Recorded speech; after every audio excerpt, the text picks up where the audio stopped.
जय श्री कृष्ण। राधे राधे। आज है 21 मई 2026 और आज है गुरु पुष्य नक्षत्र, अर्थात आज गुरुवार है और पुष्य नक्षत्र है। आइए श्रवण करते हैं गुरु पुष्य नक्षत्र की श्रेष्ठ बात, केला सींचने की कथा और साथ के साथ सीता माता के नित्यनेम की कथा। और आज हम 5वां अध्याय पुरुषोत्तम महत्व का भी सुनेंगे। आप अंत तक बने रहें। इससे पहले 4 अध्याय हम सुन चुके हैं। सबसे पहले पुरुषोत्तम भगवान को प्रणाम करते हुए 5वां अध्याय सुन लेते हैं, फिर आज जुड़ी हुई अन्य सभी कथाओं का भी रसवादन करते हैं। आनंद आएगा। बस आपसे अनुरोध है अंत तक बने रहें। इसमें लिखा गया है 5वें अध्याय में भगवान विष्णु का अधिक मास को साथ लेकर गौलोक को जाना।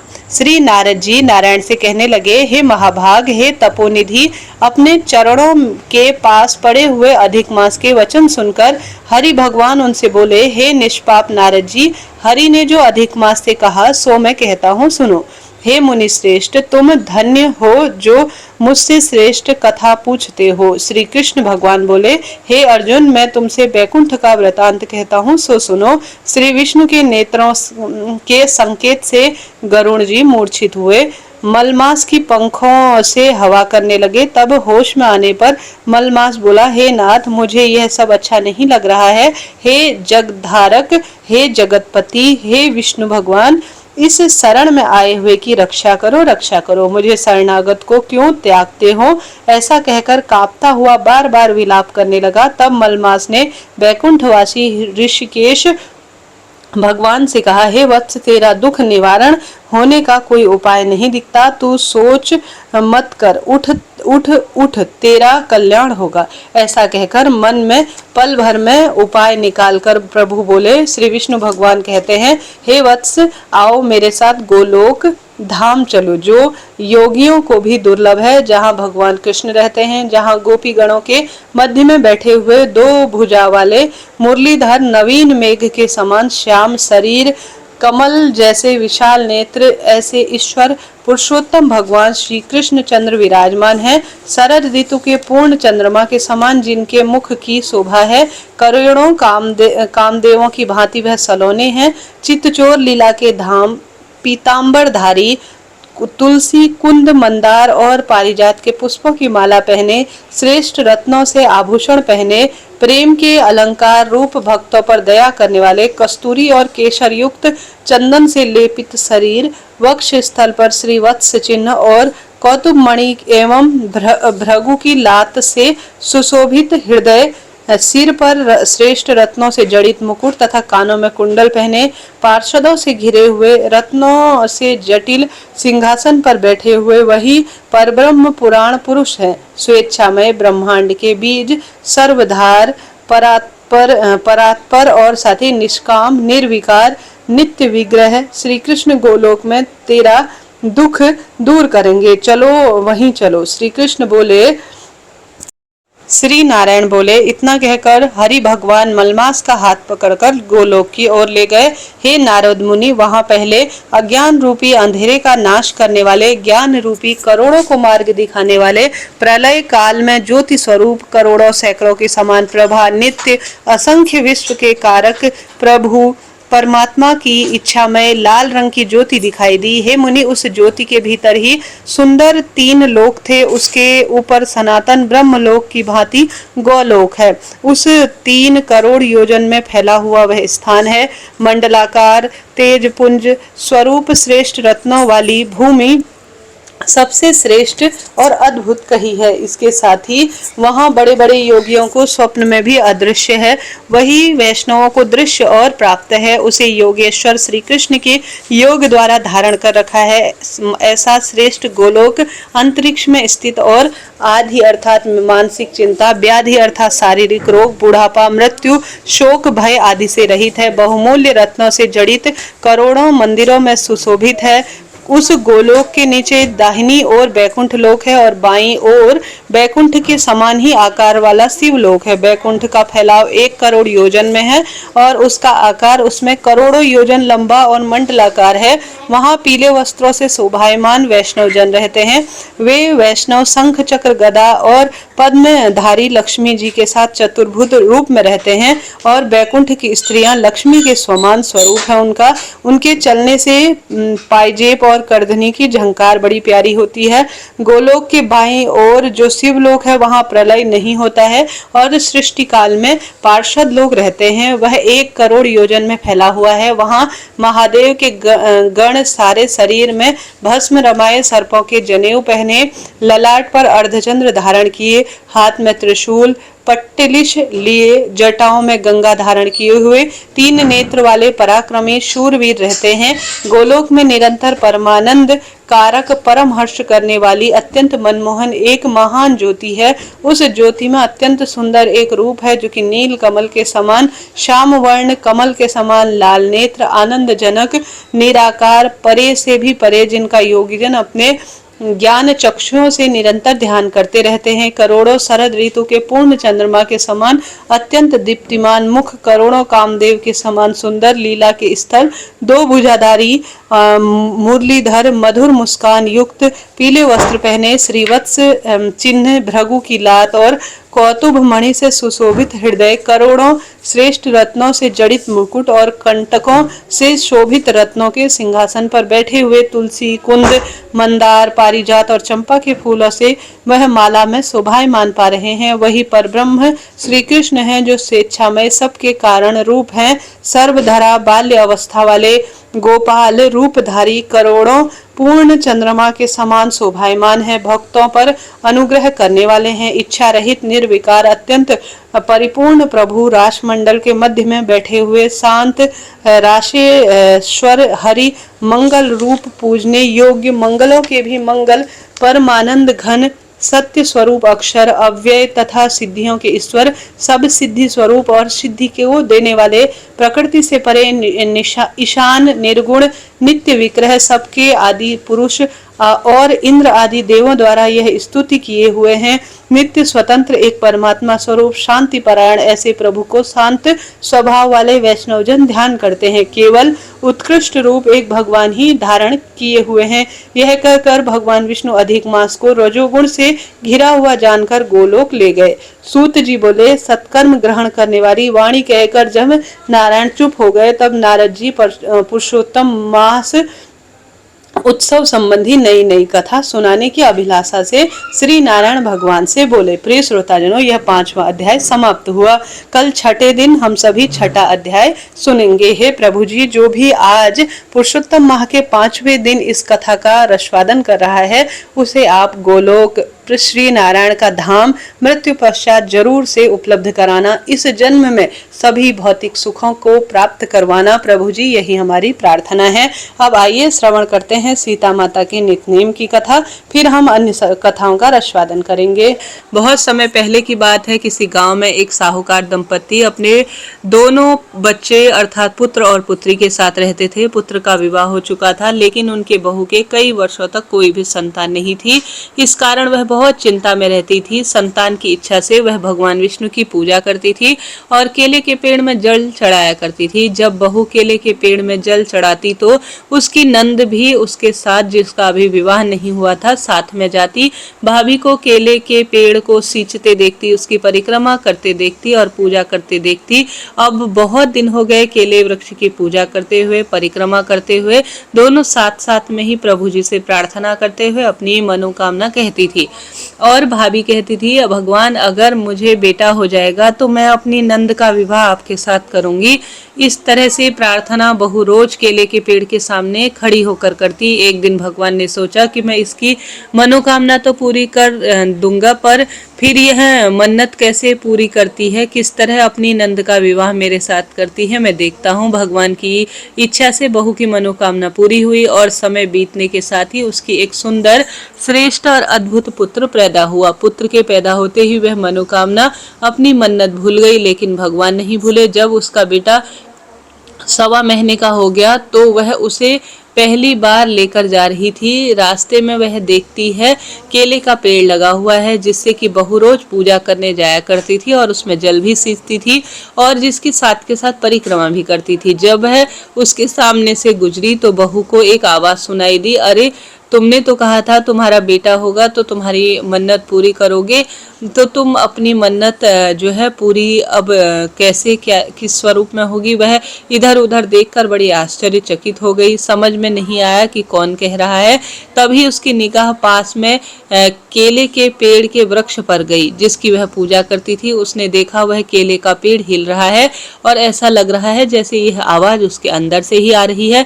बहू डर गई और जल्दी जल्दी वहां से आगे निकल गई डर के मारे। बहू को अपनी बोली हुई मन्नत अब तुरंत याद आ गई थी। जब वह मायके पहुंची तब भी उसकी माँ वहां नहीं रह रही थी। अब उसे यह चिंता खाई जा रही थी कि मैंने मन्नत तो मांग ली, लेकिन मैं उसे पैसे कैसे पूरा करूं। अब मैं अपनी नंद का विवाह केले के पेड़ से कैसे करूं और भगवान के साथ अपनी नंद का विवाह कैसे कराओ। इसी चिंता में वह दिन प्रतिदिन सूखते जा रही थी। जब वह अपने लड़के को वापस ससुराल लेकर आई तो उसकी चिंता यहाँ भी कम नहीं हुई। ससुराल वालों ने, उसके ससुर जी ने सारी बात पूछी। बहुत जो है तुम चिंता में लग रही हो, क्या बात है। अब तो तुम्हें खुश हो जाना चाहिए, तुम्हारे पास तो बरसों बाद बेटा भी हो गया है, फिर भी तुम कमजोर होकर सूखती जा रही हो। तुम अपनी चिंता हमसे कहो, अगर कोई परेशानी है तो हमें बताओ, हम इसे दूर करने का प्रयत्न करेंगे। लेकिन वह कहती भी तो क्या ही कहती, उसने किसी को कुछ भी नहीं कहा। एक दिन की बात है, गुरुवार का दिन आया, उसके द्वार पर किसी ने दस्तक दी। उसने जैसे ही दरवाजा खोला देखा एक बहुत सुंदर नवयुवक खड़ा है। किसी ने पूछा कि तुम कौन हो, तुम यहाँ क्या करने आए हो। तब मैं अपनी बहू का मुंह बोला भाई हूँ, उसने ऐसा कहा। बहुत दूर से आया हूँ अपनी बहन से मिलने, क्या आप उन्हें बुला देंगे। तो उसने पूरी तरह से यह बात बताई। अंदर से बहू को बुलवाया गया तो वह खाने लगी। मेरा तो कोई मुंह, वह कहने लगी, गलत लिखा गया है इसमें, वह कहने लगी मेरा तो कोई मुंह बोला भाई नहीं है, तुम कौन हो। तब उसे नवयुवक ने धीरे से कहा, मैं वही केले के पेड़ का एक व्यक्ति हूँ जिसको तुम पूजित किया करती थी, तुम्हें याद दिलाने आया हूँ। अब तुम अभी तक अपनी मन्नत को तुमने पूरा नहीं किया। तुमने मन्नत मांगी थी और तुम भूल गई, और तुमने कहा था कि तुम्हारा बेटा होगा तो तुम्हारी नंद के साथ मेरा ब्याह रचाओगी। अब तो बहू के पैर के नीचे से जैसे जमीन खिसक गई। वह सोचने लगी, अब मैं क्या करूं, किससे यह बात कहूं। अंदर डर के मारे वह किवाड़ बंद कर कर बैठ गई। साहूकार ने कहा, चिंता मत कीजिए मेरी बहन, चिंता मत कीजिए मेरी बहन मुझे पहचान नहीं रही है, क्योंकि जब मैं बाहर कमाने गया था तब मेरी बहन बहुत छोटी थी। अब मैं बहुत साल बाद लौटा हूँ तो वह मुझे पहचान नहीं रही है। तब साहूकार ने कहा, कोई बात नहीं, तुम बहू के भाई हो, कुछ दिन यहाँ रहो, वह तुम्हें जान जाएगी तब और पहचान भी जाएगी। ऐसा कहकर साहूकार ने नवयुवक को अपने घर में रख लिया। वह नवयुवक बहुत ही सज्जन प्रकृति का व्यक्ति था और व्यवहार भी बहुत उसका शालीन था। घर के सभी लोगों से वह मिलजुल कर रहता था, उसका व्यवहार भी बहुत सभी को पसंद आया। साहूकार ने अपनी बेटी के लिए उस नवयुवक को पसंद कर लिया था। अब यह बात सुनकर तो बहू को बहुत खुशी हुई।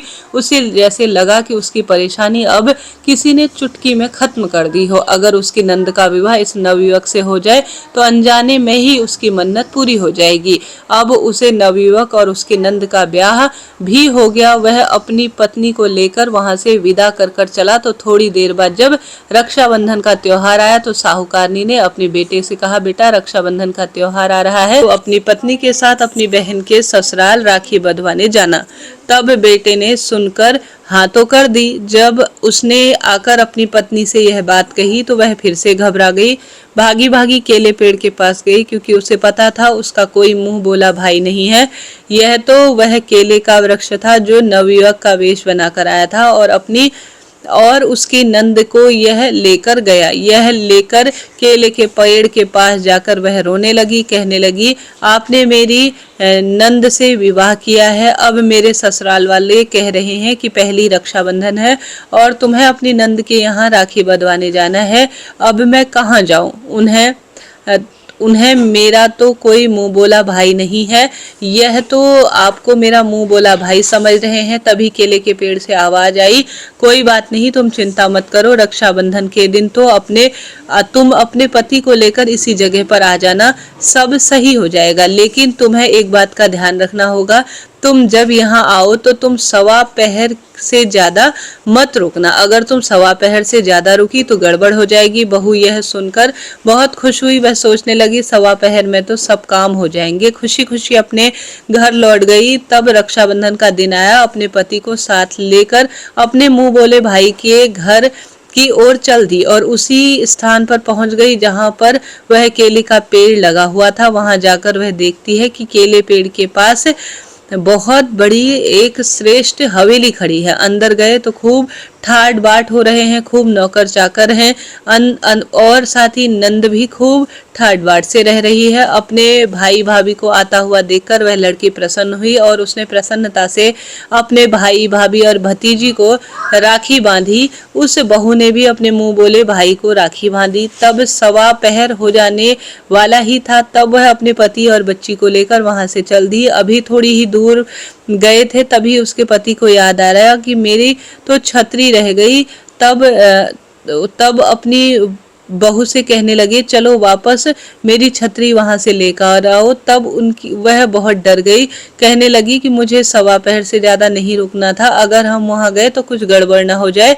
उसने अपने पति को समझाने की खूब कोशिश की और कहने लगी अरे छतरी ही तो है, कई बार नहीं, हम फिर बार बार जाएंगे तो फिर लेकर आएंगे, ऐसे एक ही दिन में बार बार जाना अच्छा नहीं लगता। लेकिन वह व्यक्ति नहीं माना। दोनों वापस जिद के मारे उसी स्थान पर लौट आए। पर उस स्थान पर जाकर देखते हैं कि वहां पर जो आलीशान कोठरी थी वह एकदम से गायब है और मात्र केले का एक छोटा सा पेड़ वहां लगा हुआ है जिसके पास में छतरी रखी हुई है और जो छतरी है वह उसके पति की है। उसे देखकर उसके पति की तो आश्चर्य की सीमा नहीं रही। उसके पैरों के नीचे तो जमीन खिसक गई और वह अपनी पत्नी को खूब डांट कर कहने लगा कि यह सब क्या हो रहा है, अभी तो यहाँ पर आलीशान कोठी थी, अब उजाड़ जंगल कैसे हो गया है, यह सब माजरा मुझे सच सच बताओ कि यह क्या हो रहा है। आखिर तुमने मेरी बहन की शादी किसी भूत प्रेत से तो नहीं कर दी, मेरी बहन आखिर कहाँ गई। तब वह कहने लगी ऐसी कोई बात नहीं है जी, मैंने संतान की कामना के तहत अपनी नंद के साथ सर्वश्रेष्ठ रूप में जेठ के महीने में आंवला, बड़, पीपल और केले वृक्ष की विधि विधान से पूजा की थी। वह जो नवयुवक हमारे घर आए थे वह कदली वृक्ष अर्थात श्री नारायण का स्वरूप थे और हमारे घर आकर उन्होंने नंद और मेरी मनोकामना के तहत मेरी नंद के साथ पूर्ण रूप से विवाह कर दिया और अब मेरी नंद का श्रेष्ठ स्थान बैकुंठ में वास के रूप में हो गया। हे श्री कृष्ण भगवान, हे श्री नारायण, हे कदली वृक्ष, जो भी इस जेठ महीने में इस तरह से केले वृक्ष का पूजन करे उसके घर में पुत्र, विवाह, नौकरी, रोग, कर्ज, धन इत्यादि की जो कामना है वह तुरंत ही पूर्ण करना। और जैसे उस नंद भाभी को सब कुछ प्रदान किया, उत्तम पुत्र दिया, उत्तम पुत्री प्रदान की और नंद का विवाह साक्षात श्री नारायण से हुआ, उसी तरह से आज के शुभ दिन में जो भी इस कथा को सुने, प्रभु जी का पूजन करें, उसके जीवन में सदा सर्वदा खुशियां देने। बोलिए श्री कृष्ण भगवान की जय। अब आइए सुनते हैं तुलसी माता की कथा। बोलिए तुलसी माता की जय। जेठ माह में सुनी जाने वाली नंद भाभी और तुलसी माता की एक बहुत ही सुंदर कथा है। परिवार में नंद भाभी रहती थी। नंद अभी कुंवारी थी। वह तुलसी माता की खूब सेवा करती थी, पर भाभी को यह फूटी आंख भी नहीं सुहाता था। अब जेठ का महीना आया। जेठ की भरी गर्मी में तुलसी माता को कोई कष्ट ना हो यह सोचकर और भी ज्यादा शीतल जल सी सेवा किया करती थी। अब भाभी को और भी ज्यादा गुस्सा आ गया नंद पर। अब गुस्से से वह कहती जब तेरा विवाह होगा ना तो तुलसी को ही खाने में दूंगी, तुलसी को ही तेरे दहेज में दूंगी। और जब समय आने पर नंद की शादी हुई तो भाभी ने बिल्कुल ऐसा ही किया। उसकी भाभी ने बारातियों के सामने तुलसी का गमला फोड़ दिया, लेकिन तुलसी माता की कृपा से वह गमला स्वादिष्ट व्यंजनों में बदल गया। गहनों के बदले भाभी ने नंद को तुलसी की मंजरी पहना दी तो वह सोने के आभूषण में बदल गई। वस्त्रों के स्थान पर तुलसी का जनेऊ रख दिया तो तुलसी रेशमी वस्त्रों में बदल गई। और ससुराल में उसके दहेज के बारे में तो खूब बड़ाई हुई। इस प्रकार भाभी को बड़ा आश्चर्य हुआ कि तुलसी जी की पूजा का इतना ज्यादा महत्व है कि मेरे जो नंद है वह तो सोने, चांदी और हीरा जवाहरात में तुल गई है और ससुराल में भी उसका खूब मान सम्मान हो रहा है। भाभी की एक लड़की थी, वह अपनी लड़की से भी कहने लगी कि तू भी रोज नियमित रूप से तुलसी की सेवा, दीपदान और पूजन किया कर, तुझे भी बहू की तरह फल मिलेगा। पर लड़की का मन तुलसी पूजा में नहीं लगता था। जेठ का महीना आने पर भी उसने तुलसी माता की कोई सेवा नहीं करी, जिससे तुलसी माता को बहुत कष्ट हुआ। अब लड़की के विवाह के समय आया तो भाभी ने सोचा, जैसा व्यवहार मैंने अपनी नंद से किया है वैसा ही यहाँ पर भी करती हूँ अपनी बेटी के साथ, खूब इज्जत मेरी बेटी को मिलेगी, क्यों ना अपनी लड़की के साथ भी वही व्यवहार किया जाए। उसने तुलसी का गमला फोड़कर बारातियों के सामने रख दिया, परंतु इस बार मिट्टी ही मिट्टी रह गई। मंजरी पर पत्ते भी अपने रूप में रह गए तथा जनेऊ जनेऊ ही रहा। सभी बाराती जो है उस भाभी की खूब बुराई करने लगे। ससुराल में भी सभी लड़की की बुराई कर रहे थे और उसे कोई मान सम्मान नहीं मिला। भाभी नंद को कभी घर नहीं बुलाती थी। एक दिन भाई ने सोचा कि बहन से मिलाऊं। उसने अपनी इच्छा पत्नी को बताई और सौगात के लिए कुछ मांगा। पहले तो भाभी ने मना किया कि घर में कुछ भी नहीं है, लेकिन भाई के मांगने पर भाभी ने थैले में भरकर जुआर भरकर रख दिया और तो कुछ भी नहीं दिया। कहने लगी, बस यही है घर में, यही ले जाओ। वह दुखी मन से चल दिया।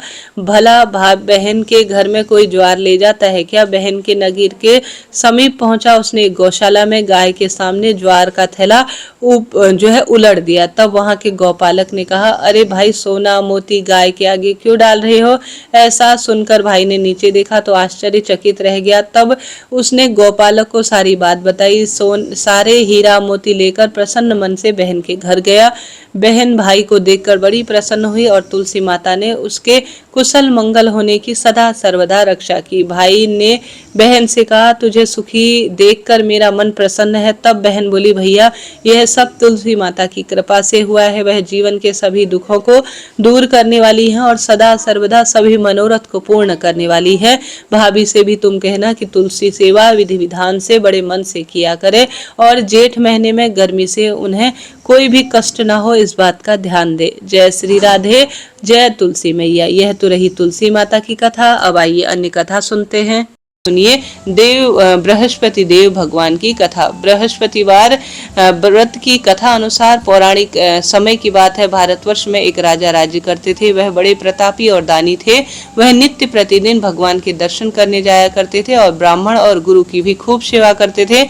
उनके द्वार पर कोई भी याचक निराश होकर नहीं लौटता था। वह प्रत्येक गुरुवार को व्रत रखकर पूजन करते थे। हर दिन गरीबों की सहायता भी करते थे, परंतु यह सब बात उनकी रानी को अच्छी नहीं लगती थी। वह न तो व्रत करती थी और न ही किसी को कोई दान पुण्य देती थी और राजा को भी ऐसा करने से पूर्ण मना किया करती थी। एक समय की बात है, राजा शिकार खेलने वन की ओर चले गए। घर पर रानी और दासी थी। उसी समय गुरु बृहस्पति साधु का रूप धारण कर राजा के दरवाजे पर भिक्षा मांगने आए। साधु ने रानी से भिक्षा मांगी तो वह कहने लगी, अरे साधु महाराज, मैं इस दान पुण्य से तंग आ गई हूँ। इस कार्य के लिए मेरे पतिदेव ही बहुत है। अब आप ऐसी कृपा करें कि हमारा सारा धन नष्ट हो जाए और मैं आराम से रह सकूं।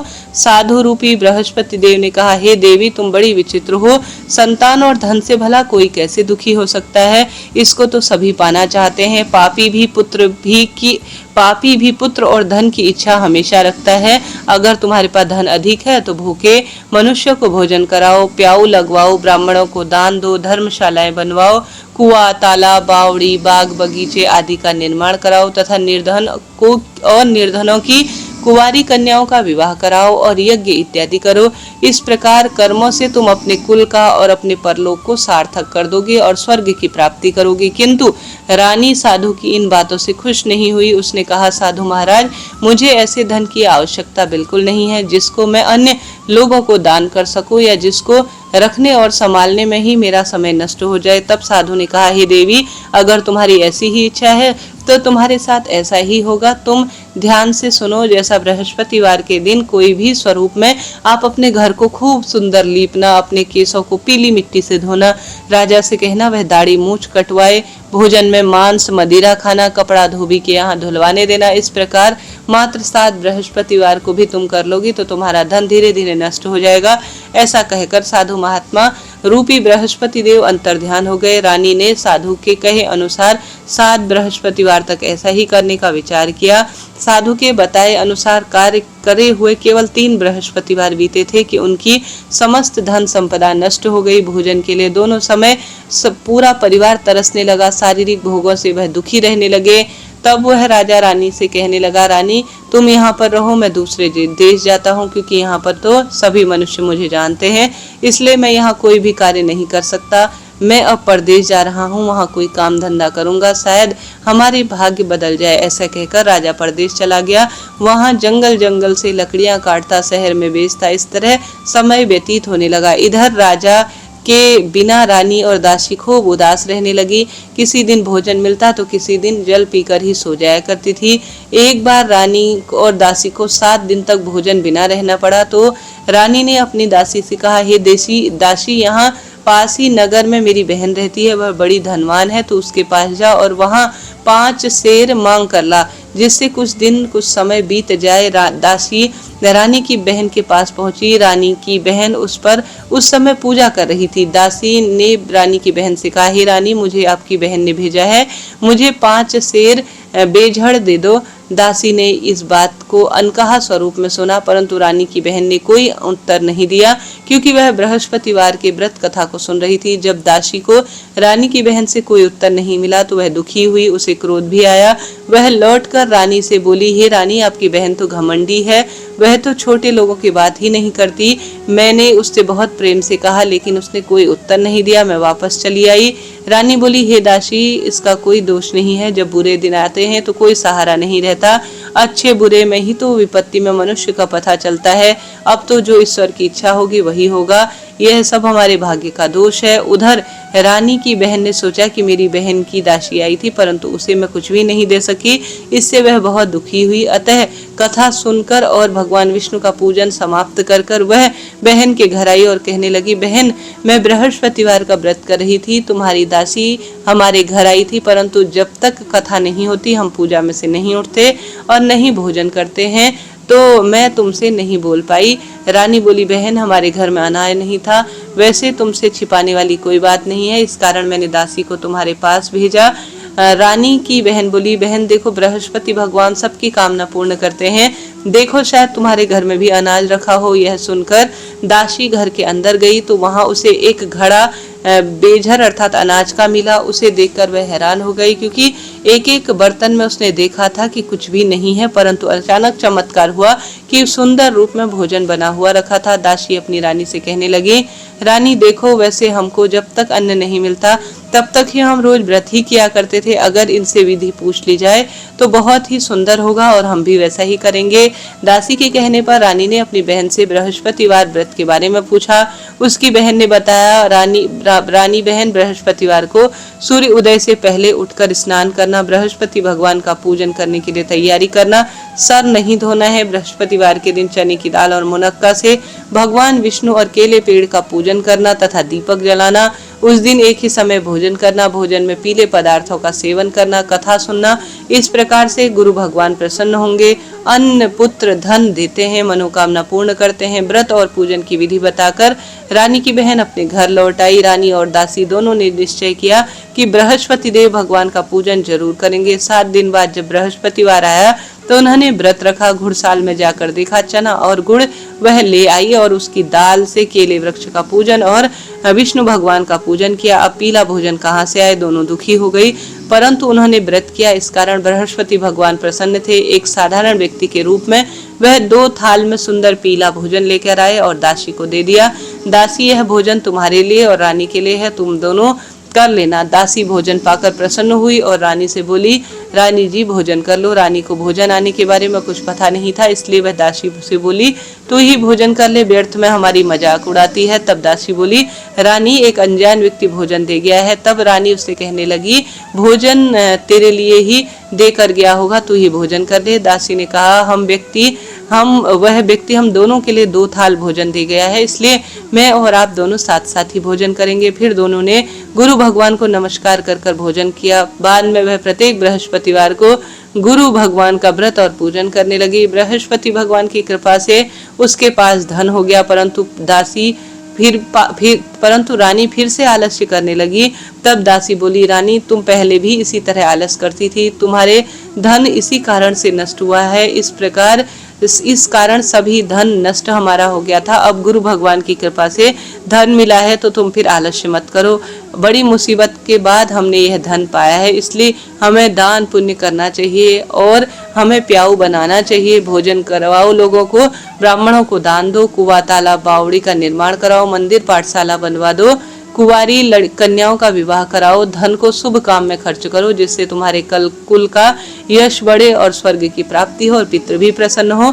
दासी की बात सुनकर रानी को इसी प्रकार कर्म करने का मन में विचार आया और उसने प्रारंभ कर दिया, जिससे उसका काफी यश फैल गया। एक दिन रानी और दासी आपस में विचार करने लगे कि न जाने राजा किस दशा में होंगे, उनकी कोई खोज खबर नहीं है। उन्होंने बृहस्पति देव भगवान से प्रार्थना की।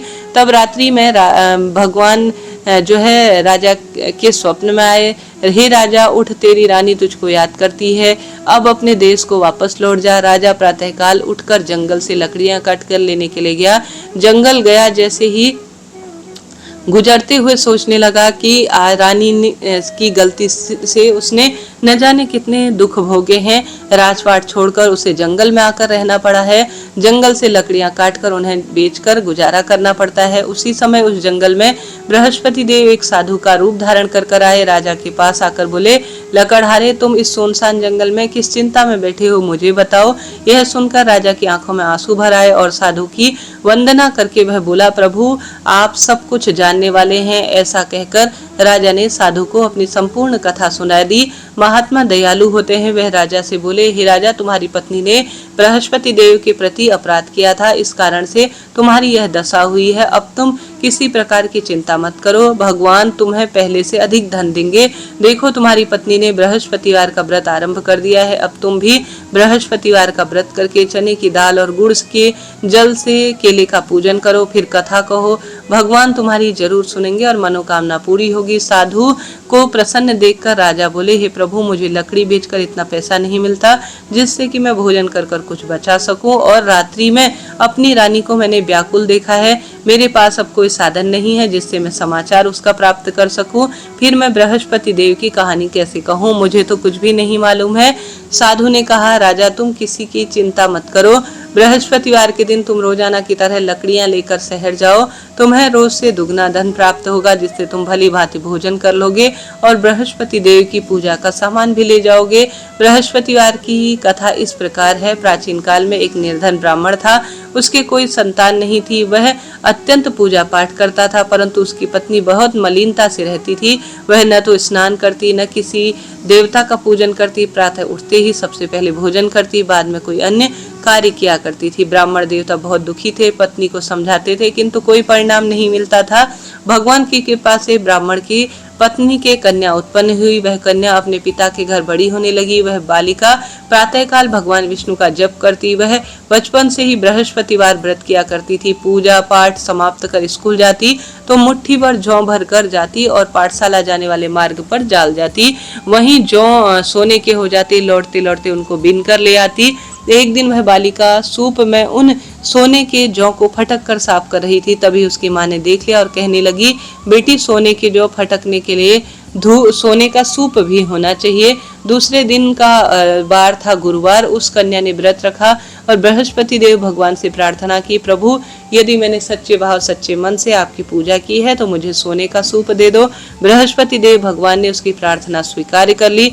रोजाना की तरह वह कन्या जौ फैलाती हुई जाती, पाठशाला से लौटती तो जौ सोने के हो जाते। बृहस्पति देव की कृपा से उस दिन उसे सोने का सूप भी मिल गया। उसे वह घर ले आई और उससे जौ साफ करने लगी, परंतु उसकी माँ का वही ढंग था। एक दिन की बात है, वह कन्या सोने के सूप से जौ साफ कर रही थी। उस समय उस नगर का राजकुमार वहां से निकला। इस कन्या के रूप और सोने के सूप में जौ साफ करते हुए देखकर उस कन्या पर मोहित हो उठा। राजमहल आकर वह भोजन तथा जल त्याग कर उदास होकर लेट गया। राजा को जब राजकुमार द्वारा अन्न जल त्यागने का समाचार मिला तो अपने मंत्रियों के साथ वह अपने पुत्र के पास आया और बेटा बोला, तुम्हें किस बात का कष्ट है? किसी ने अपमान किया है क्या, अथवा कोई कारण है तो बताओ, मैं वही करूंगा जिससे तुम्हें प्रसन्नता हो। तब राजकुमार ने पिता को सारी बात बताई। और कहा कि वह किस बात से दुखी है। तब वह कहने लगा कि मैं एक लड़की से विवाह करना चाहता हूँ जो कि सोने के सूप में जौ साफ कर रही थी। यह सुनकर राजा आश्चर्य में पड़ गया और बोला, बेटा इस तरह की कन्या का पता तुम ही लगाओ, मैं उसके साथ तुम्हारा विवाह अवश्य कर दूंगा। राजकुमार ने राजा को उस लड़की के घर का पता बताया। मंत्री उस लड़की के घर गया और राजा का आदेश ब्राह्मण को सुनाया। कुछ दिन बाद ब्राह्मण की कन्या का विवाह राजकुमार के साथ संपन्न हो गया। कन्या के घर से ही जाते देख उस ब्राह्मण देवता के घर पहले की तरह गरीबी का वास हो गया। अब ब्राह्मण भोजन के लिए और अन्न के लिए बड़ी मुश्किल हो गई। एक दिन दुखी होकर ब्राह्मण अपनी पुत्री से मिलने लौटा। बेटी ने पिता को दुखी अवस्था में देखा और माँ का हालचाल भी पूछा। ब्राह्मण देवता ने सभी बात कह सुनाई। तब कन्या ने बहुत सारा धन देकर अपने पिता को विदा किया। इस तरह ब्राह्मण का कुछ समय सुखपूर्वक बीत गया। कुछ दिन बाद वही फिर से हाल हो गया। ब्राह्मण फिर अपनी कन्या के यहाँ गया और सभी हाल कहा तो पुत्री कहने लगी, पिताजी अब माताजी को यहाँ लीवा लाओ, मैं उन्हें विधि बताती हूँ जिससे गरीबी दूर हो जाए। अब ब्राह्मण देवता अपनी पत्नी के साथ लेकर अपनी पुत्री के पास राजमहल में पहुंचे। पुत्री ने माँ को समझाया कि माँ तुम प्रातःकाल उठकर प्रथम स्नान करके विष्णु भगवान की पूजा करो जिससे घर की दरिद्रता पूरी तरह से दूर हो। परंतु उसकी माँ ने उसकी एक भी बात नहीं मानी। वह प्रातःकाल उठती, पुत्री का बचा कुचा जूठन खा लेती। एक दिन उसकी पुत्री को बहुत गुस्सा आया। एक दिन कोठरी में सारा सामान निकाला और अपनी माँ को उसमें बंद कर दिया। प्रातः उसमें से देखा वह स्नान इत्यादि कर पूजा पाठ करवाया तो उसकी माँ की थोड़ा बुद्धि ठीक हुई। इसके बाद नियम से वह पूजा करती और प्रत्येक बृहस्पतिवार को व्रत करने लगी। इस व्रत के प्रभाव से उसकी माँ भी धनवान हो गई और बृहस्पति देव के प्रभाव से उसे स्वर्ग का राह मिला। वह ब्राह्मण भी सुख भोगता हुआ इस लोक को प्राप्त होकर स्वर्ग की ओर गया। इस प्रकार यह कहानी साधु महात्मा ने वहां बताई और वह लोप हो गए। धीरे धीरे समय बीतने लगा। फिर बृहस्पतिवार का दिन आया। राजा जंगल से लकड़ी काटकर किसी शहर में बेचने लगा। उसे उस दिन और दिनों में अन्य दिनों की अपेक्षा खूब धन मिला। राजा ने चना गुड़ आदि लाकर बृहस्पतिवार के दिन पूजन किया। उस दिन से उसके सभी कलेश दूर हुए। परंतु अगला बृहस्पतिवार आया तो वह व्रत करना भूल गया जिससे बृहस्पति देव से नाराज हो गए। उस दिन उस नगर के राजा ने विशाल यज्ञ आयोजन करवाया था। अपने समस्त राज्य में घोषणा करवा दी कि कोई भी मनुष्य अपने घर में भोजन न बनाए और न ही आग जलाए। समस्त जनता मेरे यहाँ भोजन करने आए। इस आज्ञा को जो नहीं मानेगा उसे फांसी की सजा दी जाएगी। आज्ञा अनुसार राजा के सभी निवासी राजा के भोज में सम्मिलित हुए, लेकिन लकड़हारा कुछ देर से पहुंचा इसलिए राजा उसे अपने महल में ले गया।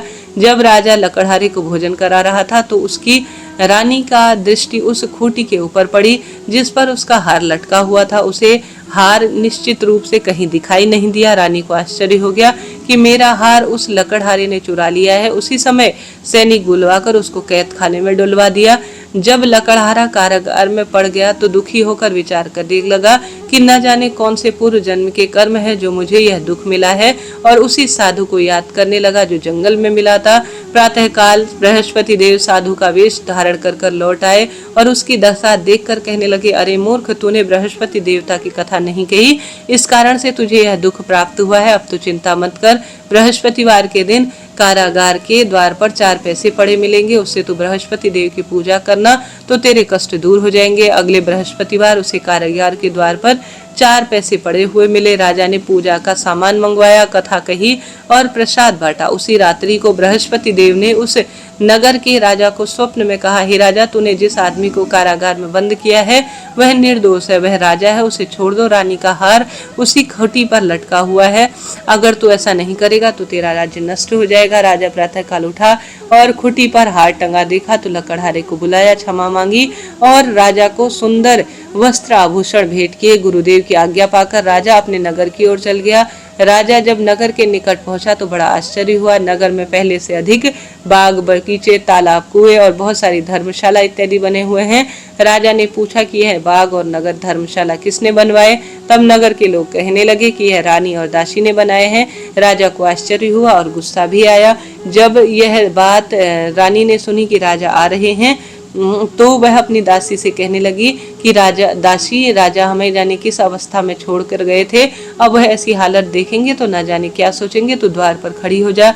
रानी की आज्ञा पाकर दासी दरवाजे पर खड़ी हो गई और महल पर राजा को ले आई। तब राजा ने क्रोध से अपनी तलवार निकाली और पूछने लगी, यह धन कैसे तुम्हें प्राप्त हुआ? तब रानी ने बताया, हमें यह धन बृहस्पति देव की कृपा से मिला है। राजा ने तब निश्चय किया कि वह 7 रोज बाद भी बृहस्पति देव का पूजन करेगा, परंतु मैं दिन में 3 बार कथा करूंगा और रोज इस व्रत को करूंगा, ऐसा मन में उसने विचार किया। अब हर समय राजा के दुपट्टे में चने की दाल बंधी रहती। दिन में 3 बार वह कथा कहता। एक दिन राजा ने विचार किया, चलो अपनी बहन के यहाँ हो आए। इस तरह का वह निश्चय कर राजा घोड़े पर सवार होकर अपनी बहन के यहाँ चल पड़ा। रास्ते में उसने देखा कुछ आदमी एक मुर्दे को लिए जा रहे हैं। उन्हें रोककर राजा कहने लगा, अरे भाइयों, मेरी बृहस्पतिवार की कथा सुन लो। वह बोले, हमारा तो आदमी मरा पड़ा है और इसको कथा की पड़ी है। तुरंत कुछ आदमी बोले, अच्छा कहानी सुन लेते हैं, क्या ही जाएगा। राजा ने दाल निकाली और कथा कहने लगे। जब कथा अधूरी हुई तो मुर्दा हिलने लगा और जब कथा समाप्त हुई राम राम कहकर वह खड़ा हो गया। राजा आगे बढ़ा, उसे चलते हुए शाम हो गई। मार्ग में उसे दिखता है कि कोई किसान खेत में हल जोत रहा है। राजा उससे बोला, अरे भैया, तुम मेरी बृहस्पतिवार की कथा सुन लो। किसान बोला, अब मैं तेरी कथा सुनूंगा, इसमें तो 4 हलैया जोत लूंगा, जा अपनी कथा किसी और को सुना। राजा आगे चलने लगा। बैल पीछे हटकर पछाड़ खाकर गिर गए। किसान के पेट में जोर से दर्द होने लगा। उसी समय किसान की माँ रोटी लेकर आई। उसने जब यह देखा तो पुत्र से सब हाल पूछा। बेटे ने सभी हाल बताया। बुढ़िया दौड़ी दौड़ी उस घुड़सवार के पास गई और उससे बोली, तेरी कथा मैं सुनूंगी, तू अपनी कथा मेरे खेत में चलकर कह देना। राजा ने लौटकर बुढ़िया के खेत पर जाकर कथा कही, जिसे सुनते ही बैल खड़े हो गए और किसान के पेट का दर्द भी ठीक हो गया।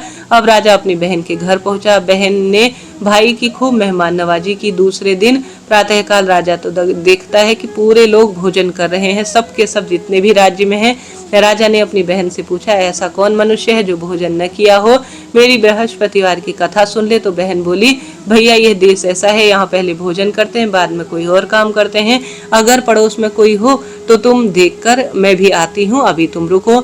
ऐसा कहकर बहन चली गई। तुरंत उसे कोई भी ऐसा व्यक्ति नहीं मिला जिसने भोजन न किया हो। फिर वह कुम्हार के घर चली गई, जिसका लड़का बीमार था। उसे पता था कि यहाँ 2-3 दिन से भोजन नहीं हुआ है। रानी ने अपने भाई की कथा सुनने के लिए कुम्हार से कहा तो वह तैयार हो गया। तब राजा ने बृहस्पतिवार की कथा वहां सुनाई, जिससे लड़का तुरंत ठीक हो गया। अब तो राजा की प्रसन्नता होने लगी। एक दिन राजा अपनी बहन से कहता है, बहन, अब मुझे घर जाना है, तुम भी तैयार हो जाओ। राजा की बहन अपनी सास से बोली, भाई के घर जाने के लिए तो सास बोली, चले जा, परंतु अपने बच्चों को मत ले जाना, अभी तेरे भाई की कोई संतान नहीं है। बहन ने अपने भाई से कहा, भैया, मैं चलूंगी, परंतु बच्चे नहीं चलेंगे। राजा ने कहा, जब बालक ही नहीं चलेंगे तो तू जाकर क्या करेगी? फिर दुखी मन से राजा अपने नगर की ओर लौट गया। राजा ने अपनी रानी से कहा, हम निसंतान है, इसलिए हमारे घर कोई आना पसंद नहीं करता, हम निर्वंशी है।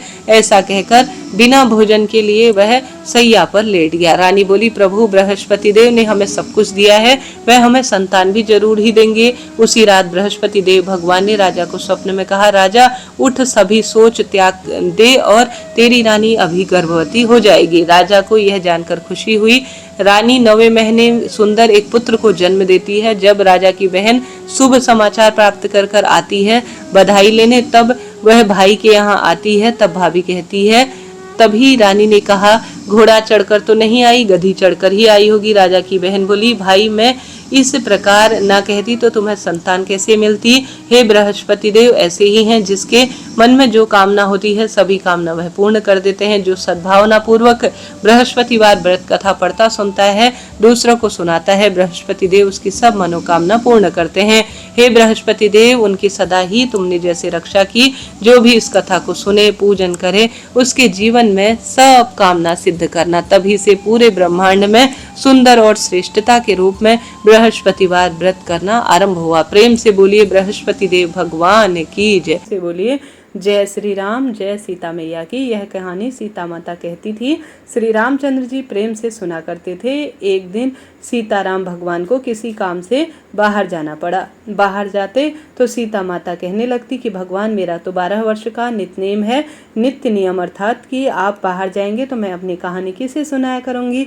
श्री रामचंद्र जी ने कहा, तुम कुएं के पास में जाकर बैठ जाना और वहां औरतें पानी भरने आया करेंगी, उन्हें अपनी कहानी सुना दिया करना। सीता माता कुएं के पाल पर जाकर बैठ गई।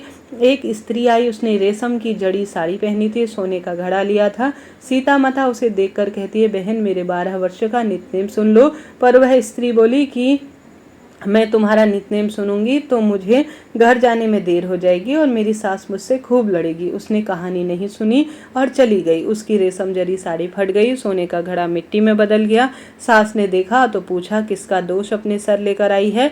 बहू ने कहा, कुएं के पाल के पास एक औरत बैठती है, उसने कहानी सुनने को कहा, पर मैंने अनसुना कर दिया और मैं ऐसे ही वापस लौट आई और मुझे उसका ऐसा फल मिला। बहू की बात सुनकर अगले दिन वही साड़ी और घड़ा लेकर सास कुएं के पाल के पास गई। सास को वहीं सीता माता बैठी हुई मिली। सीता माता ने कहा, बहन अपनी कहानी मुझे सुना दो। तो सीता माता खुश हो गई। सास बोली कि तुम्हारी कहानी तो एक बार मैं कई बार सुन लूंगी, तो मैं जो है तुम्हें सुनाती हूँ। ऐसा सीता माता बड़ी प्रसन्नता पूर्वक हंसते हुए बोली। सीता माता बोली, राम आए, लक्ष्मण आए, देश के पुजारी आए, नित्यनेम का नेम लाए, आओ राम बैठो राम, तपी रसोई जीमो राम, माखन मिश्री खाओ राम, दूध बताशा पियो राम, सूत के पल का मोठो राम, शाल दुशाला पोठो राम, शाल दुशाला ओढ़ो राम। जब बोलूं जब राम ही राम, राम सवारे सबके काम, खाली घर भंडार भरेंगे, सबका बेड़ा पार करेंगे, जय श्री राम, जय जय राम। सास बोली कि बहन कहानी तो बहुत ही अच्छी लगी। कहानी सुनकर सास घर चली गई और उसकी साड़ी फिर से रेशम जरी बन गई, मिट्टी का घोड़ा फिर से सोने का हो गया। बहू कहने लगी, सासू माँ आपने यह सब कैसे किया। सास ने कहा, तू बहू दोष लेकर आई थी, मैं दोष उतार कर आ रही हूँ। बहू ने फिर पूछा कि कुएं पर वह स्त्री कौन थी। सास बोली, वो तो सीता माता थी, वह पुराने को नया कर देती है, खाली घर के भंडार भर देती है, वह लक्ष्मी जी का घर में वास करा देती है, आदमी की जो भी इच्छा हो उसे पूरा कर देती है। बहू बोली, ऐसी कहानी मुझे भी सुना दो। सास बोली, ठीक है तुम भी सुन लो। सास ने कहानी कहना शुरू किया। राम आए, लक्ष्मण आए, देश के पुजारी आए, नित्यनेम का नेम लाए, आओ राम बैठो राम, तपी रसोई जीमो राम, माखन मिश्री खाओ राम, दूध बताशा पियो राम, सूत के पल का मोठो राम, शाल दुशाला पोठो राम, शाल दुशाला ओढ़ो राम। जब बोलूं जब राम ही राम, राम सवारे सबके काम, खाली घर भंडार भरेंगे, सबका बेड़ा पार करेंगे, जय श्री राम, जय श्री राम, जय जय राम। कहानी सुनकर बहू बोली कि कहानी तो बहुत अच्छी है।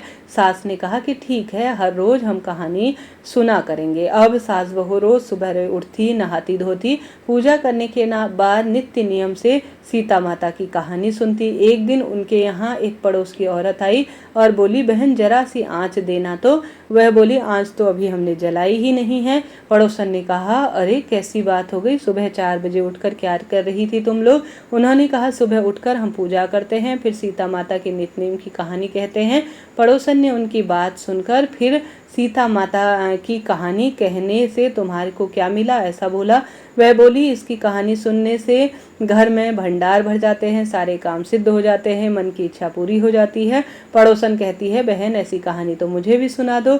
वह बोली, ठीक है तुम भी यह कहानी सुन लो। राम आए, लक्ष्मण आए, देश के पुजारी आए, नित्यनेम का नेम लाए, आओ राम बैठो राम। सारी कहानी सुनने के बाद पड़ोसन कहने लगी, बहन कहानी तो बहुत अच्छी लगी। अब वह पड़ोसन भी नित्य नियम से सीता माता की कहानी कहने लगी। कहानी कहने से सीता माता ने पड़ोसन के भी भंडार भर दिए। अब तो पूरे मोहल्ले में सीता माता के नित्यनेम की कथा चल पड़ी।